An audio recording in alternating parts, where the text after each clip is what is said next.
Olá, boa noite. O meu nome é Isabel Teles. Vou dar início hoje neste formato de vídeo ao 12º episódio do podcast Política Direita.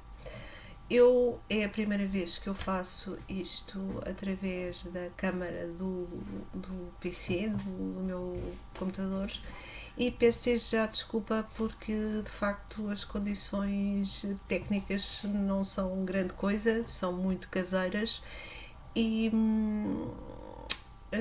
já reparei que está com imenso grau, mas eu não tenho condições de luz melhores. Mas de qualquer maneira atrevo-me a fazer desta vez o podcast em vídeo. Porquê? Porque será uma forma de dar a cara por aquilo que estou a dizer. É mais confortável fazer apenas em áudio, mas desta vez eu achei que devia dar a minha cara para quem os poucos ouvintes e agora espectadores que virem este pequeno episódio do podcast me conhecerem e pronto, e assumir aqui o que estou a dizer com todo o gosto. E também, obviamente, que convido toda a gente a comentar e dizer de sua justiça, obviamente, segundo as mais elementares e mínimas regras de educação. Mas gostava muito de ouvir o vosso feedback e as vossas questões sobre aquilo que eu vou dizer. Eu normalmente começo por querer fazer isto de uma forma breve e curta, depois não consigo, acabo por me alongar. De qualquer maneira, eu vou tentar não demorar muito tempo e também abordar pelo menos aqueles temas que eu julgo que são mais importantes ou que pelo menos a mim me despertaram maior interesse durante os últimos dias. Também dizer que eu desejava fazer este podcast todas as semanas à sexta-feira. De facto, não estou a conseguir. O último episódio que fiz foi já há um mês, foi no dia 27 de junho. Mas pronto, vou tentar fazer mais regularmente o podcast porque de facto os tempos que vivemos são bastante como é que eu ia dizer, são bastante preocupantes, são bastante motivantes, enfim, tem muita coisa que falar e que pensar e que nós próprios temos que estar atentos, não é? O mais possível, ou mais ainda do que seria de esperar.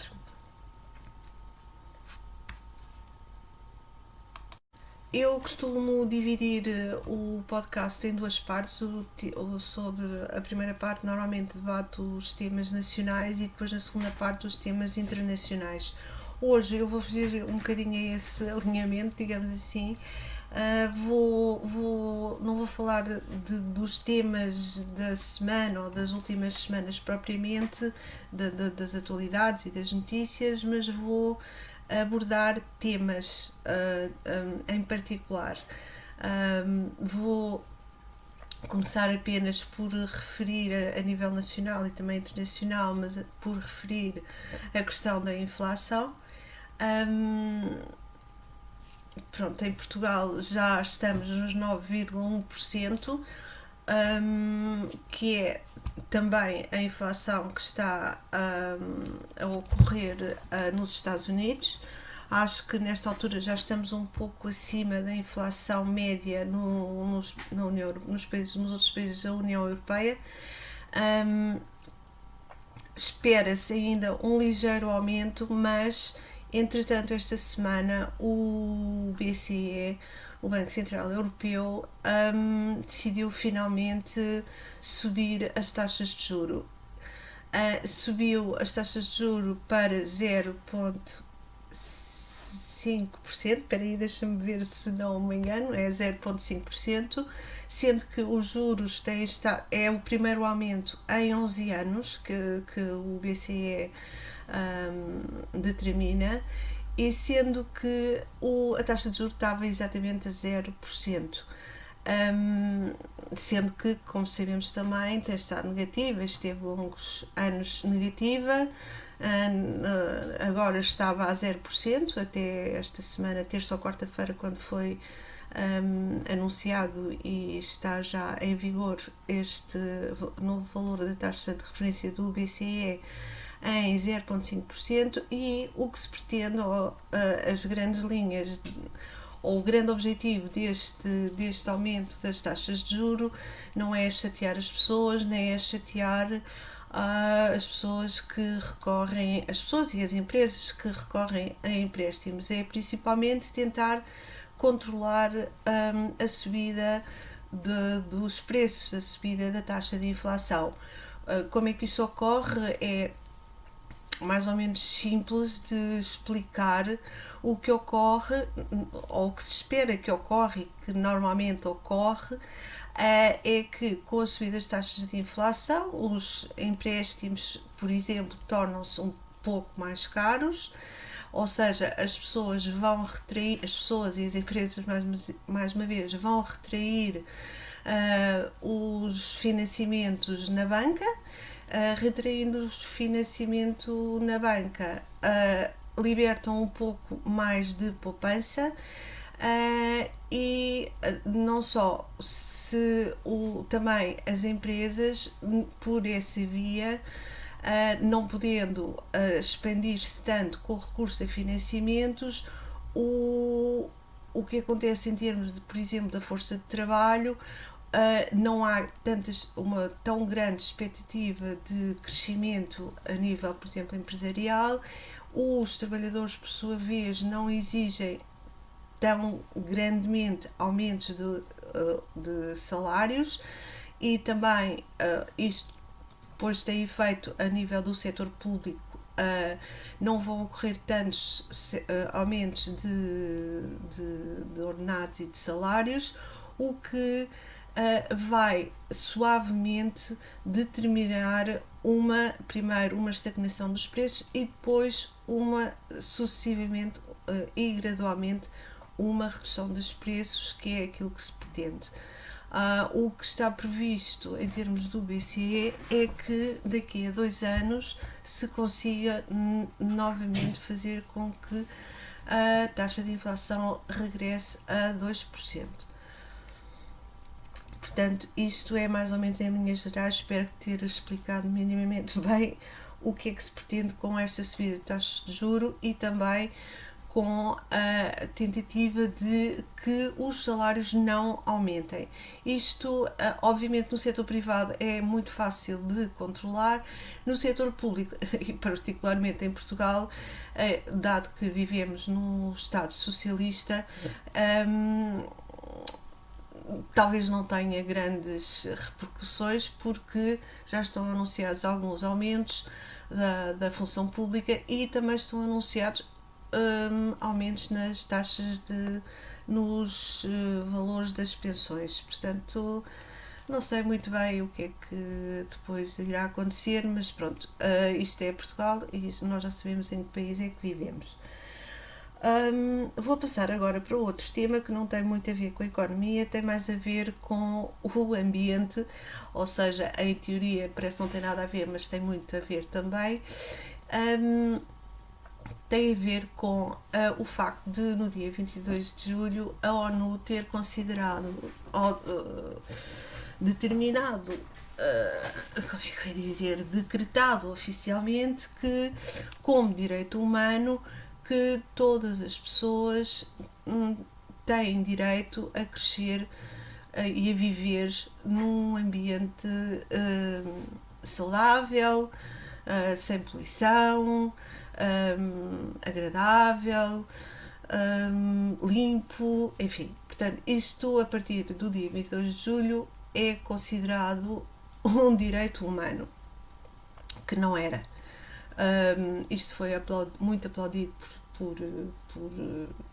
e só terá que ser aplaudido, obviamente, por todos, mas pela grande maioria das organizações climáticas, governamentais ou não governamentais, e é considerado que, de facto, um passo em frente na tentativa de não agredir mais o planeta.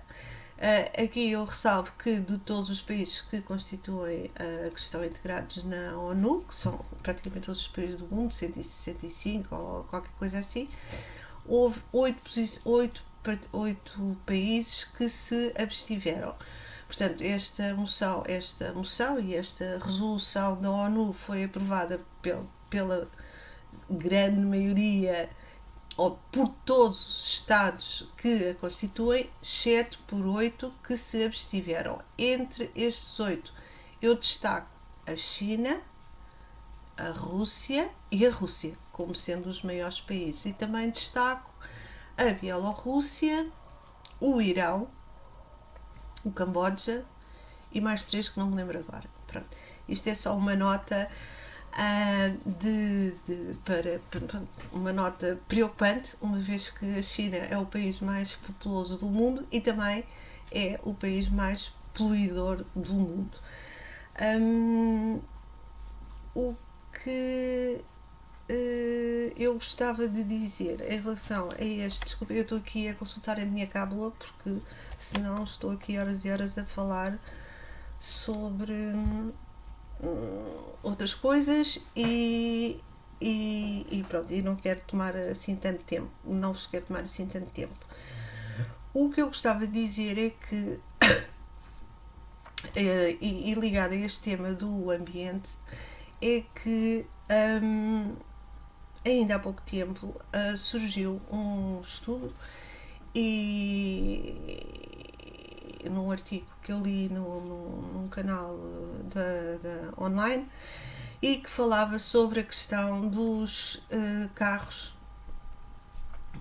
pronto, como sendo um dos grandes poluidores do planeta. O que é que acontece?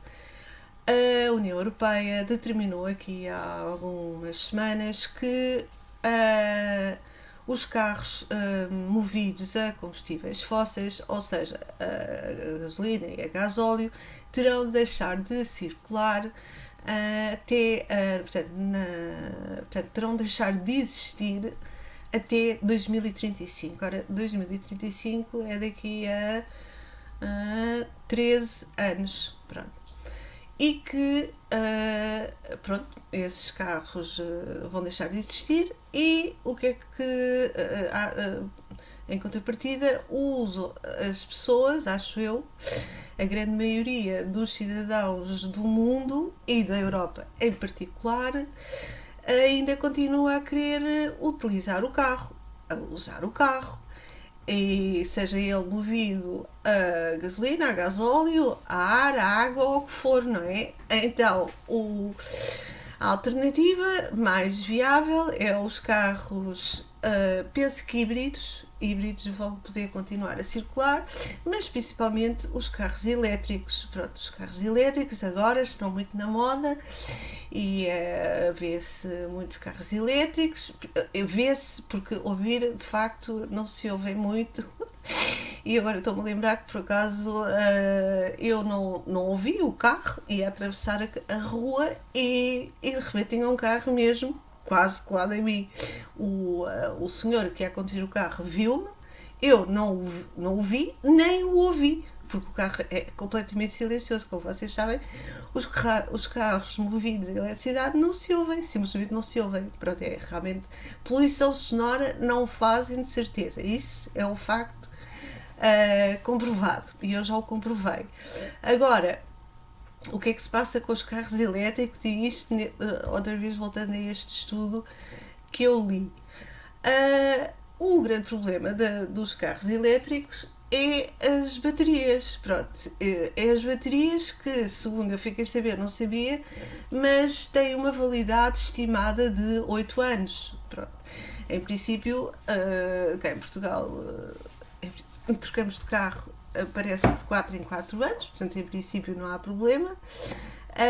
Mas o que é que acontece? Acontece que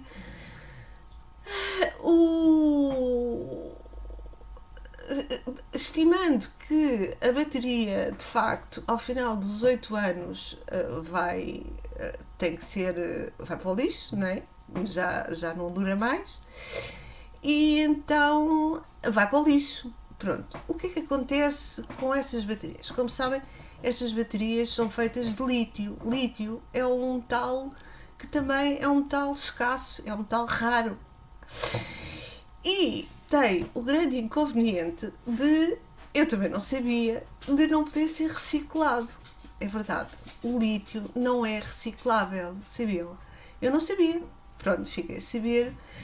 E então, para onde é que se vão as baterias de lítio? Dos carros elétricos super amigos do ambiente, vão para a lixeira comum, não é? E não são recicláveis, nem são facilmente destruíveis. Portanto, são muito difíceis de se destruir. A forma delas se destruírem é auto-incendiarem-se. É uma coisa absolutamente pavorosa, acho eu, não é? Portanto, dois grandes, enormes inconvenientes para e sobre os carros elétricos, não é? Em Portugal já se vê imensos. Confrontados com este prazo de 2035, as pessoas realmente devem estar a pensar, bem, se calhar vou ter mesmo que comprar um carro elétrico, não é? Daqui a uns tempos, mas há estes dois graves fatores que os tornam completamente contra os objetivos das pessoas, porque no fundo todos nós queremos que o ambiente fique melhor e não poluímos, que não o poluamos, etc. Mas quer dizer, é feito de lítio, que é um material escasso, ou seja, se toda a gente em todo o mundo começar a ter ou tiver um carro movido a eletricidade, à bateria de lítio, o lítio acaba simplesmente. Portanto, não dá para toda a gente do mundo.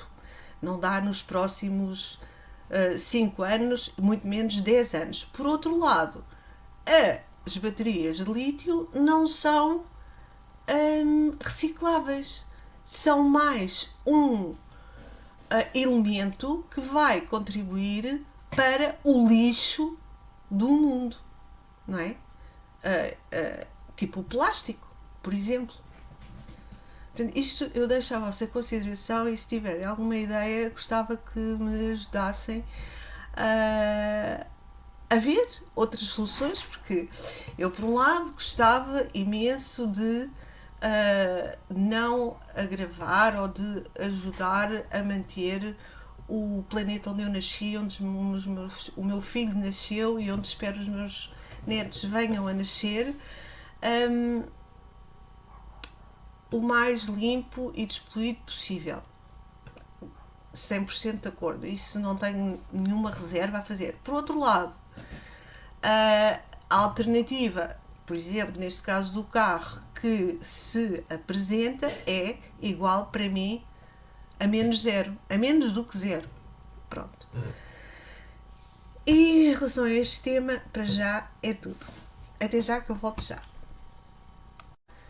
Olá, outra vez. Bom, eu há pouco esqueci-me de mencionar aqui um fator em relação ao carro que também me levou a trazer este tema para cima da mesa. Foi o dito primeiro-ministro deste país, acho que foi na sexta-feira passada, entre um discurso qualquer que fez, porque eu, como sabem, ou pelo menos as pessoas que ouvem o meu podcast sabem que eu não ouço o senhor que exerce o cargo de Primeiro-Ministro em Portugal desde que ele foi para Primeiro-Ministro de Portugal, portanto eu não o ouço, mas ouvi dizer que ele tinha dito que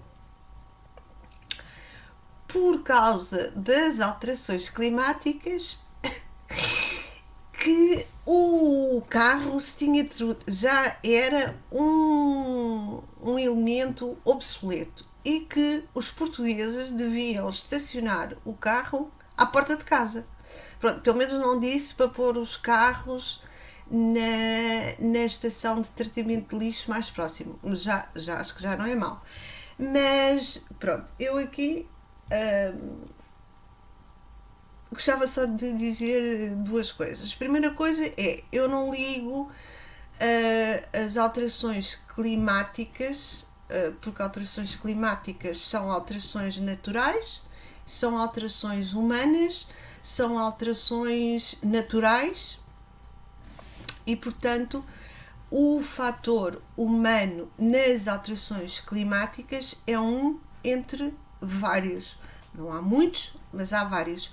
E o fator humano, aquilo que o homem faz na alteração do clima, é um desses fatores. Portanto, para mim, a história do carro é uma história que, principalmente agora, com o aumento dos preços nas bombas de gasolina, que se acentuou depois da guerra entre a Ucrânia e a Rússia, até é muito conveniente que se diga mal do carro e que se diga para se estacionar o carro, não é?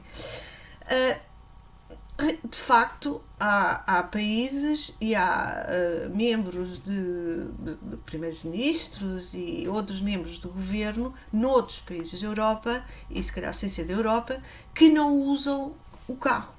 Não usam o carro, usam bicicleta ou usam o carro muito esporadicamente, não usam o carro por hábito. O que é que acontece? Pronto, estou-me a lembrar, por exemplo, dos primeiros-ministros da Dinamarca, da Holanda, estou-me a lembrar do primeiro-ministro, ex-primeiro-ministro Boris Johnson, que também de vez em quando andava de bicicleta. E pronto, cada um tem e faz as opções que quer. Em relação aqui a Portugal e em relação a este senhor que é o primeiro-ministro de Portugal, obviamente que ele não tem, como é que eu ia dizer, autoridade nenhuma para dizer uma coisa dessas. Toda a gente sabe que ele só se desloca de carro, que tem não sei quantos carros à disposição dele, pagos pelo contribuinte português, e não sei quantos motoristas pagos pelo contribuinte português à disposição dele. Portanto, e ele não se desloca de carro, portanto ele não tem autoridade nenhuma para dizer aos cidadãos portugueses para estacionar o carro à porta de casa.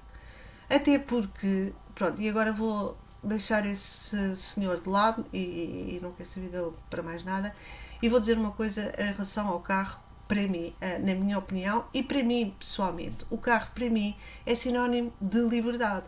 Sempre foi, desde que eu comecei a conduzir, portanto eu tirei a carta com 19 anos e depois tive o meu primeiro carro 10 anos depois, aos 29, e desde então que senti e sei e comprovei que o carro é sinónimo de liberdade. Eu tenho liberdade para ir aonde quero, tenho liberdade para fazer o que quero, dentro obviamente de todas as regras estabelecidas pelo Código da Estrada e pelo Código de Civismo que todos conhecemos, mas dentro dessas regras eu tenho liberdade para ir onde quero, quando quero, e além disso a utilidade, além desta nota importantíssima,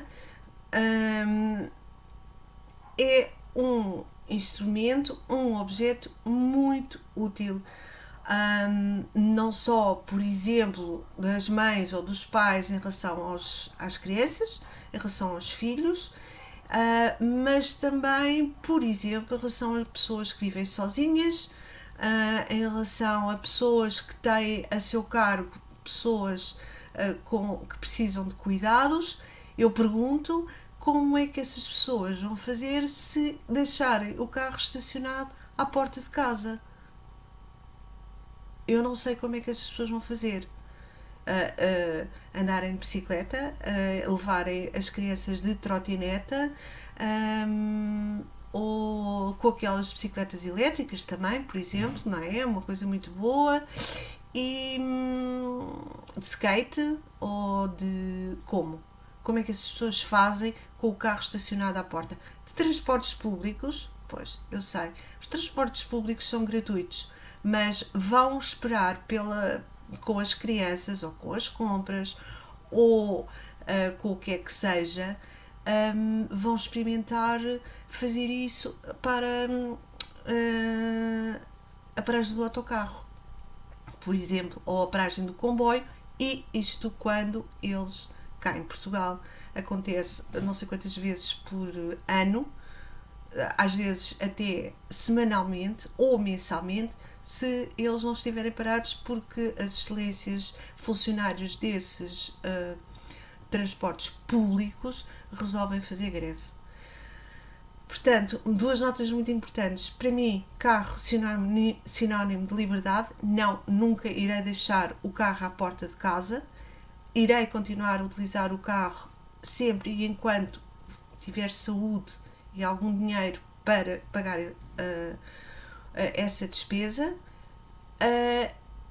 Em primeiro lugar. Segundo lugar, utilidade do carro. A alternativa é o quê? Qual é? Ficarmos em casa, como aconteceu durante a pandemia, ou usarmos a charrete, a carroça, o burro ou o quê? O carro elétrico não é alternativa. Bom, então agora vou mudar de tema, e também é um tema muito, muito polémico, muito em voga, muito, e todos os dias na televisão não sei porque eu não vejo televisão, notícias na televisão, mas na internet, nas redes sociais, nos jornais, etc., que tem a ver com o chamado movimento woke e com a cultura de cancelamento.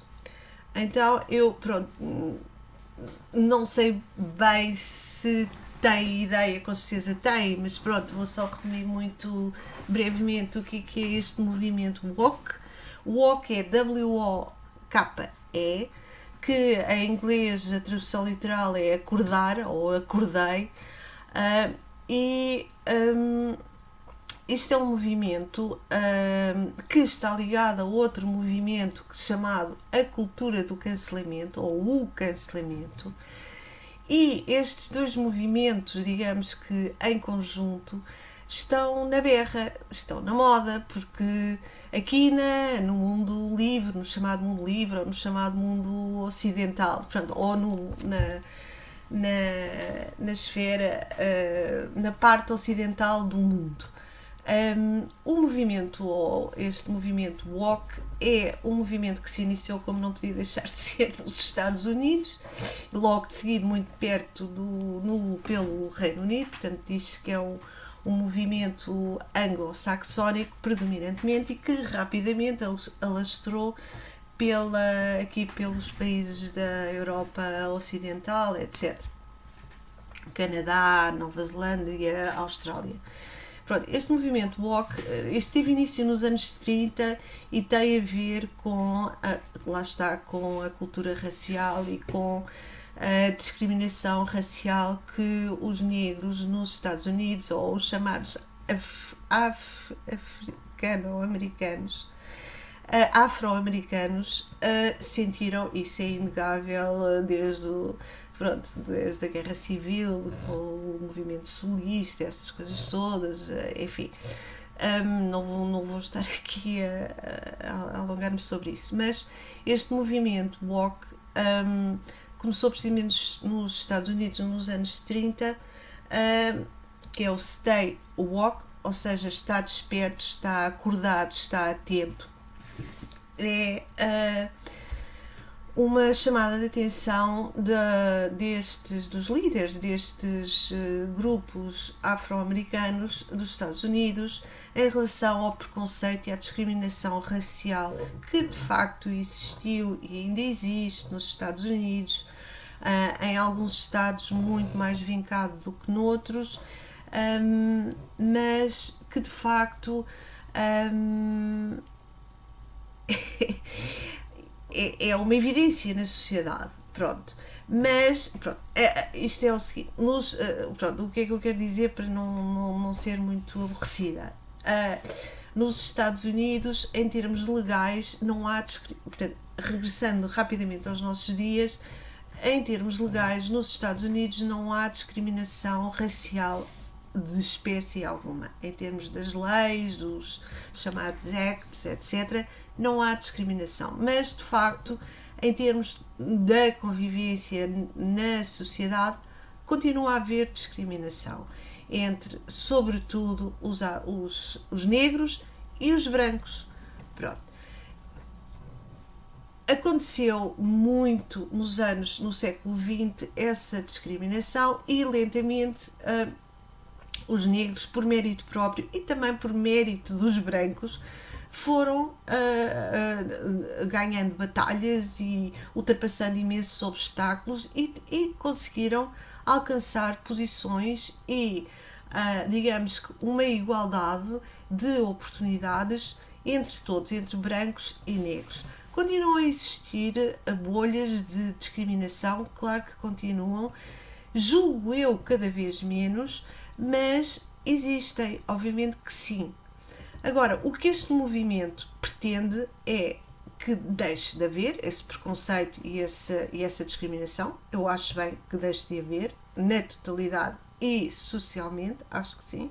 Obviamente, não posso estar mais de acordo. Agora, isso não pode implicar que o contrário, ou seja, que os negros eram discriminados e agora, vejam bem, são os brancos que estão a ser discriminados. Quer dizer, isto é de bradar aos céus, na minha opinião, não é? Quer dizer, os brancos são a maioria da população nos Estados Unidos, assim como são a maioria da população na Europa, assim como são a maioria da população na Austrália, no Canadá e na Nova Zelândia. Eu não estou a dizer que a maioria da população tenha que ter direitos especiais ou que seja superior à minoria, mas fomos nós brancos, porque eu sou branca, que construímos, desenvolvemos e sedimentámos esta civilização branca, porque a civilização negra continua a existir nos países de origem, que desde os movimentos de descolonização e de emancipação das colónias se tornaram países livres, isto já desde meados e muitos, às vezes até desde, por exemplo, a Índia, desde 1940 e tal, e desde os anos 40 do século XX. Portanto, isso aí temos populações negras, eu não estou a falar das outras cores, porque há montes de cores, só de brancos, há uma mescla de brancos, desde brancos muito brancos a brancos mais escuros, etc. E nos negros a mesma coisa, e nos amarelos igual, e nos vermelhos, que também há vermelhos, pessoas vermelhas. Não, eu estou a falar vermelhos, mas estou a brincar. Ou seja, nesses países africanos temos populações negras, maioritariamente negras, que têm também a sua identidade a defender e defendem, têm a sua cultura a defender e defendem, e têm o seu nível de desenvolvimento e de crescimento a defender e estão a trabalhar para isso. E nós, brancos, que somos a maioria dos países, como eu já falei. Agora andamos armados, eu não ando, e muita gente, graças a Deus, acho que, eu não sei se é a maioria, mas acho que sim, que é a maioria das pessoas que não vai nestas coisas, ainda continua a sentir-se branca e a conhecer muito bem qual é a sua identidade. Quer dizer, eu não tenho que discriminar os outros porque são negros, mas também não tenho nada, e muito menos tenho nada que ser discriminada porque sou branca. E de facto é isso que, infelizmente, cada vez em maior ritmo está a acontecer. Isto ligado ao tal outro movimento que eu falei, do cancelamento, não é? Esta semana, eu primeiro vou falar desta, mas muito brevemente, porque não quero aqui exprimir manifestar nenhum desagrado com a hierarquia católica. Isto aqui porque isto, apesar de serem muito poucas as pessoas que me vão ouvir, mas pronto, estou a fazê-lo publicamente e portanto eu não quero aqui criar nenhuma animosidade em relação à hierarquia católica, que eu não me identifico e não suporto de suportar, não é suporte de odiar, é suporte de suportar.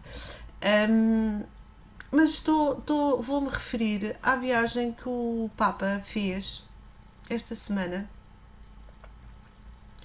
Agora nem sei qual é o país, mas pronto, foi um país da América Latina. E o Papa foi lá. Eu depois no próximo programa já vou ver qual foi o país e digo-lhes, peço desculpa por isso, mas eu não acompanhei, como era impossível para mim acompanhar. Mas sei que ele foi a esse país da América Latina pedir desculpa por causa do que os brancos, os padres brancos, os missionários padres, fizeram aos nativos desse país e aos nativos por inerência dos países da América Latina. Ele foi lá pedir desculpa. É verdade. Foi lá pedir desculpa. Eu, sinceramente, pronto, eu não posso aqui criticar o Papa negativamente, mas vou dizer apenas o seguinte: lamento profundamente que Sua Eminência, o Papa, tenha feito isso e, por exemplo, não tenha pedido em contrapartida exigido um pedido de desculpa a esses nativos ou descendentes dos nativos por todos os missionários que pereceram enquanto divulgavam a fé cristã, a fé católica. Não percebi e lamento profundamente. Passando agora também a outro tema ligado com esta cultura do cancelamento e do movimento woke, vou aqui falar de outra pessoa que não tem nada a ver com o Papa, também é uma figura pública, mas ao seu nível, e é portuguesa, que é o Sr. Carlos Moedas. Eu confesso que até tinha alguma admiração e por acaso cruzei-me com ele um dia qualquer, há uns anos, ele ainda estava no governo do Passos Coelho e sinceramente eu até tinha simpatia e apreciei o trabalho que ele fez durante o governo do Passos Coelho. Ele trabalhou muito diretamente com os membros da Troika e acho que fez um excelente trabalho, isso não tem causa. Agora, assim, depois do que eu vi esta semana, que eu quase me ia atirando da janela, e reparem que não é difícil, se me atirar da janela eu não vou cair, não vou morrer, fiquem descansados. A única coisa que acontece é que posso partir, porque moro num resto de chão alto, portanto não me vai acontecer grande coisa, mas só que me apeteceu foi atirar-me a mim ou a ele da janela afora, sinceramente. O que me aconteceu, o que ele Eu não sei se vocês viram, mas se não viram, também não vejam, ou vejam só se for para se rirem, porque o senhor estava na sessão da Câmara, nos espaços do Conselho da Câmara, e de repente começa a olhar para o teto e começou a dizer que o seguinte, disse, mas vocês já viram? Olhem para estes quadros e vejam bem o que é que temos à nossa volta, dizia ele. Fez uma pausa e depois disse, pois é, o que nós temos à nossa volta são homens e são brancos. Desculpa, eu tenho que me rir, porque senão só vou dizer disparates, não é? As neiras não posso dizer, nem quero dizer, nem sei dizer. Mas disparate era o que eu devia dizer, não é? Porque... Então o homem está nos passos do Conselho, que ele devia honrar, agradecer, dejoelhar-se, e agradecer, já disse, a todas as pessoas com quem ele, que são antecessores dele e que ele agora está a representar ali na Câmara, enquanto Presidente da Câmara Municipal de Lisboa. Então ele está... Ele queria o quê? Que essas pessoas fossem negras? Ou chinesas? Ou o quê? Queria que fossem mulheres? Sim, eu também gostava que fossem mulheres, de facto. Ou está a falar no homem em geral? Pronto, mesmo se estiver a falar no homem em geral, inclui as mulheres e claro, pronto, ok, tudo bem. Aí está bem. Agora, se está a falar ao facto de serem homens, quer dizer, mas ele é mulher por acaso, ele é negra por acaso, então ele tá, o que é que ele pretende com essa frase e dizer o quê? Quer tirar os quadros da parede? Como queria, por exemplo, a Joacine, lembram-se dessa ave rara que pairou durante uns tempos ou uns anos na Assembleia da República, e ela sentou-se em frente, mas ela era mulher e era negra, agora este é do PSD, certo? É homem e é branco, não é? E que eu saiba, não sei quantas mulheres é que ele tem no executivo dele na Câmara de Lisboa. Pronto, olha, não sei nem quer saber, para já. Agora, eu achei realmente nem aquele fulano que eu gostava me faz jus à pessoa e ao político que nós precisamos em Portugal. Por amor de Deus, Sr. Carlos Moedas, olha, já o tirei da minha lista, não posso ouvi-lo, mas, para minha desgraça, logo no dia seguinte houve a tal polémica do Vasco Gonçalves. Também sabem o que é que aconteceu, não sabem? Mas olha, isso eu não vou comentar porque acho tão mal que eu nem consigo comentar, não é? Pronto, ele ser ignorante a esse ponto, não acredito que seja. Pá, ser como o Marcelo, que quer agradar a toda a gente. Epá, fogo, já temos o Marcelo, não precisamos do Carlinhos, não é? Por amor de Deus, acho que ele... Olha, pronto, é melhor eu não dizer mais nada. Achei lamentável. Pronto, não vou dizer mais nada. Até já. Bom, e agora vou terminar com a leitura de mais um pouco do livro que estou a ler desde há 2 episódios atrás. Aqueles que ouviram o podcast os 2 anteriores sabem que eu decidi, a propósito dos acontecimentos da guerra na Ucrânia,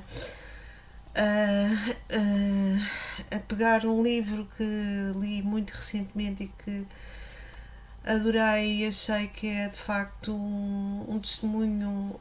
O senhor já faleceu infelizmente, mas é um testemunho na primeira pessoa de todo o período, desde o início ou até antes da Revolução de 1917 na Rússia, mas também todo o período mais terrível, mais horrível